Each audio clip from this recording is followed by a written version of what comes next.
cessation of suffering. Unknowing about the way leading to the cessation of suffering. Unknowing about the past, unknowing about the future, unknowing about the past and future, unknowing about specific conditionality and conditionally arisen states. Cf. DHS Section 1162. Section 59. Herein, while ignorance about any instance that is not the two supra-mundane truths can also arise as object. See Section 102. Nevertheless, here it is only intended subjectively as concealment. For when thus arisen it keeps the truth of suffering concealed, preventing penetration of the true individual function and characteristic of that truth.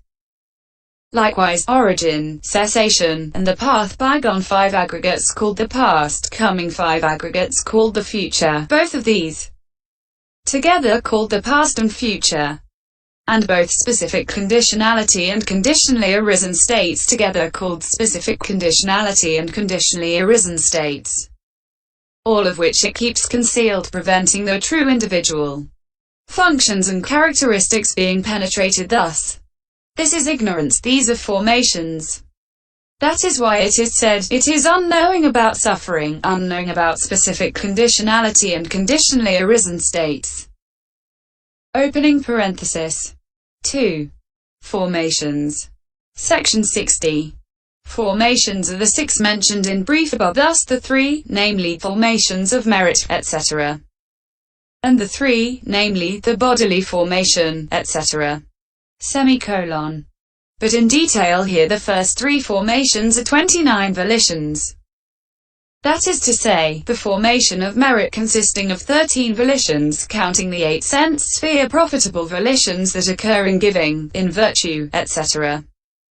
and the 5 fine material profitable volitions that occur in development of meditation. Then the formation of demerit consisting of the 12 unprofitable volitions that occur in killing living things, etc. Semicolon. Then the formation of the imperturbable consisting in the 4 profitable volitions associated with the immaterial sphere, which occur in development of those meditations. Section 61. As regards the other 3, the bodily formation is bodily volition, the verbal formation is verbal volition, and the mental formation is mental volition. This triad is mentioned in order to show that at the moment of the accumulation of the karma the formations of merit, etc. occur in these 3 karma doors. For the 8 sense sphere profitable and 12 unprofitable volitions, making 20, are the bodily formation when they occur in the body door and produce bodily intimation. Those same volitions are called the verbal formation when they occur in the speech door and produce verbal intimation. But volition connected with direct knowledge is not included here in these 2 cases because it is not a condition for resultant rebirth linking consciousness later. And like direct knowledge volition, so also volition connected with agitation is not included. Therefore that too should not be included as a condition for rebirth linking consciousness. However, all these have ignorance as their condition. And all the 29 volitions are the mental formation when they arise in the mind door without originating either kind of intimation. So this triad comes within the first triad, and accordingly, as far as the meaning is concerned, ignorance can be understood as conditions simply for formations of merit and so on. Section 62. Herein, it might be asked, how can it be known that these formations have ignorance as their condition? By the fact that they exist when ignorance exists. For when unknowing, in other words, ignorance of suffering, etc., is unabandoned in a man, owing firstly to his unknowing about suffering and about the past, etc., then he believes the suffering of the round of rebirths to be pleasant and he embarks upon the 3 kinds of formations which are the cause of that very suffering. Owing to his unknowing about suffering's origin he embarks upon formations that, being subordinated to craving, are actually the cause of suffering, imagining him to be the cause of pleasure. And owing to his unknowing about cessation and the path, he misperceives the cessation of suffering to be in some particular destiny, such as the Brahma world that is not in fact cessation. He misperceives the path to cessation, believing it to consist in sacrifices, mortification for immortality, etc., which are not in fact the path to cessation. And so while aspiring to the cessation of suffering, he embarks upon the three kinds of formations in the form of sacrifices, mortification for immortality, and so on. Section 63. Furthermore, his non-abandonment of that ignorance about the Four Truths in particular prevents him from recognizing as suffering the kind of suffering called the fruit of merit, which is fraught with the many dangers beginning with birth, aging, disease and death. And so he embarks upon the formation of merit classed as bodily, verbal, and mental formations, in order to attain that kind of suffering, like one desiring celestial nymphs who jumps over a cliff. Also, not seeing how that fruit of merit reckoned as pleasure eventually breeds great distress owing to the suffering in its change and that it gives little satisfaction, he embarks upon the formation of merit of the kinds already stated, which is the condition for that very suffering and change, like a moth that falls into a lamp's flame, and like the man who wants the drop of honey and licks the honey-smeared knife edge. Also, not seeing the danger in the indulgence of sense desires, etc., with its results, wrongly perceiving pleasure and overcome by defilements, he embarks upon the formation of demerit that occurs in the three doors of Kama, like a child who plays with filth, and like a man who wants to die and eats poison. Also, unaware of the suffering due to formations and the suffering and change inherent in Kama results in the immaterial sphere, owing to the perversion of wrongly perceiving them as eternal, etc., he embarks upon the formation of the imperturbable, which is a mental formation, like one who has lost his way and takes the road to a goblin city. Section 64. So formations exist only when ignorance exists, not when it does not. And that is how it can be known that these formations have ignorance as their condition. This is said to not knowing, because, in ignorance, he forms the formation of merit, forms the formation of demerit, forms the formation of the imperturbable. As soon as the bhikkhu's ignorance is abandoned and clear vision arisen, because with the fading away of ignorance and the arising of clear vision, he does not form even formations of merit. Cf. S282. Section 65. Here it might be said, let us then firstly agree that ignorance is a condition for formations. But it must now be stated for which formations, and in which way it is a condition. Here is the reply. 24 conditions have been stated by the Blessed One as follows. The 24 conditions. Section 66.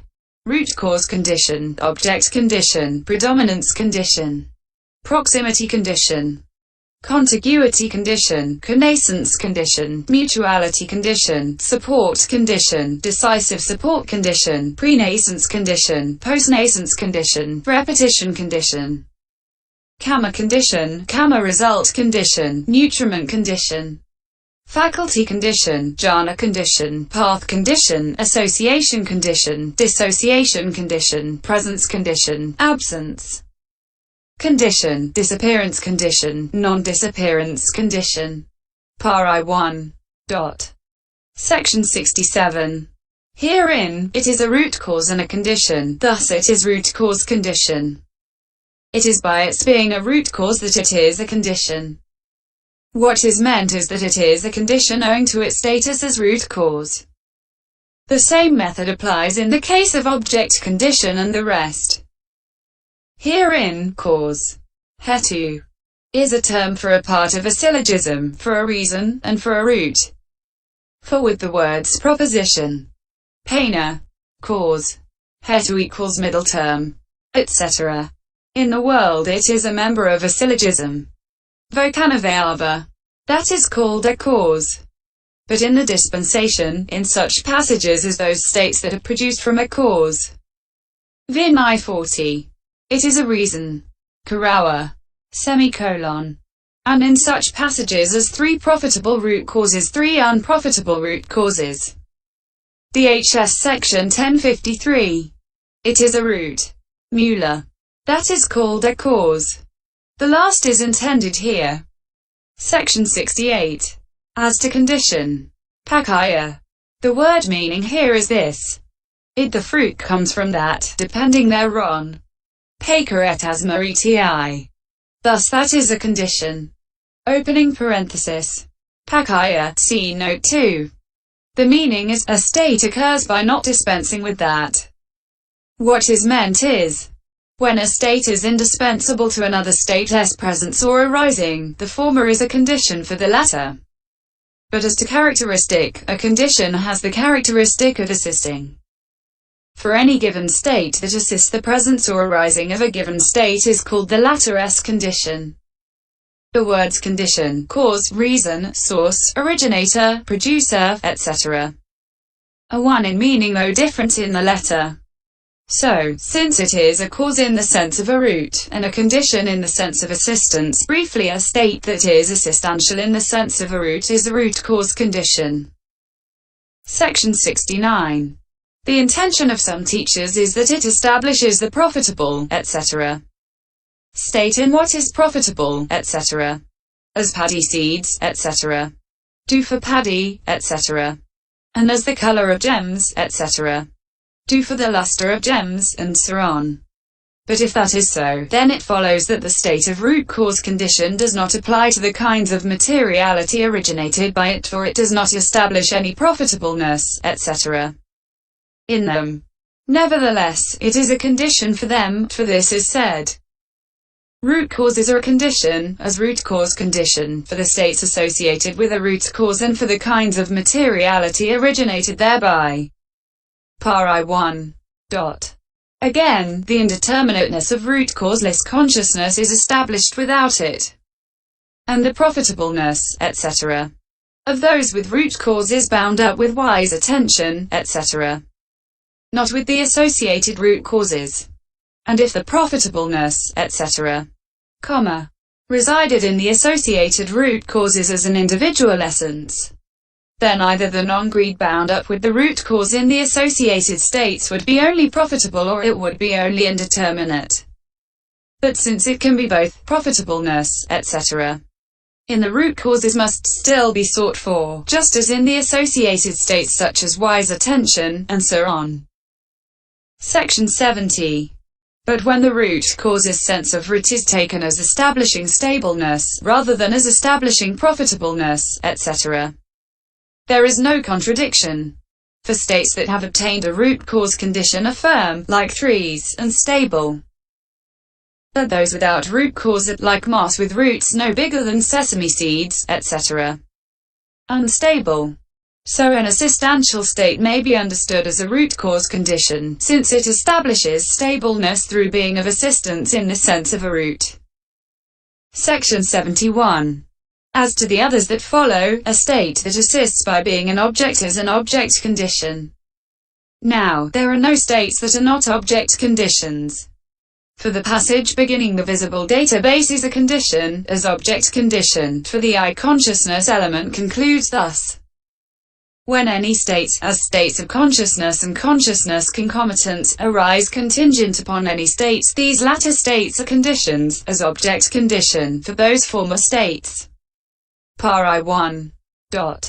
For just as a weak man both gets up and stands by hanging on to alambitva, a stick or rope, so states of consciousness and consciousness concomitants always arise and are present contingent upon visible data, etc. as their object. Aramauer equals alambana. Therefore all states that are objects of consciousness and consciousness concomitants should be understood as object condition.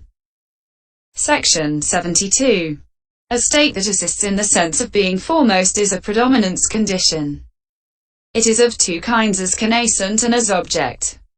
Herein, because of the passage beginning predominance of zeal is a condition, as predominance condition, for states associated with zeal and for the kinds of materiality originated thereby. Pari 2. It is the four states called zeal, purity of consciousness, energy, and inquiry, that should be understood as predominance condition. but not simultaneously, for when consciousness occurs with emphasis on zeal and putting zeal foremost, then it is zeal and not the others that is predominant. So with the rest. But the state, by giving importance to which immaterial states occur, is their object predominance. Hence it is said, when any states, as states of consciousness and consciousness concomitants, arise by giving importance to any states, these latter states are a condition, as predominance condition, for those former states. Pari 2. Section 73. A state that assists by being proximate is a proximity condition. A state that assists by being contiguous is a contiguity condition. The explanation of this pair of conditions is very diffuse, but substantially it is this. 12. The regular order of consciousness begins thus: mind element is proximate. Next. After I consciousness, mind consciousness element is proximate. Next. After mind element, and this is established only by each preceding consciousness, not otherwise. Consequently, a state that is capable of arousing an appropriate kind of consciousness proximate next to itself is a proximity condition. Hence it is said, proximity condition. I consciousness and the states associated therewith a condition, as proximity condition, for mind element and for the states associated therewith. Pari 2. Section 74. Proximity condition is the same as contiguity condition. The difference here is only in the letter, there is none in the meaning. Just as in the case of the words growth and continuity. 14. Closing parenthesis. Etc. And as in the case of the terminology dyad, language dyad. DHS Section 1306. And so on. Section 75. The opinion of certain teachers is that proximity condition refers to proximity of aim, fruit, and contiguity condition refers to proximity of time. But that is contradicted by such statements as the profitable consciousness belonging to the base consisting of neither perception nor non-perception in one who emerges from cessation is a condition. As contiguity condition, for fruition attainment consciousness. Pari 160. Section 76. Now, they say in this context that the ability of states to produce their fruit is not diminished, but the influence of meditative development prevents states from arising in proximity. But that only establishes that there is no proximity of time, and we also say the same, namely, that there is no proximity of time there.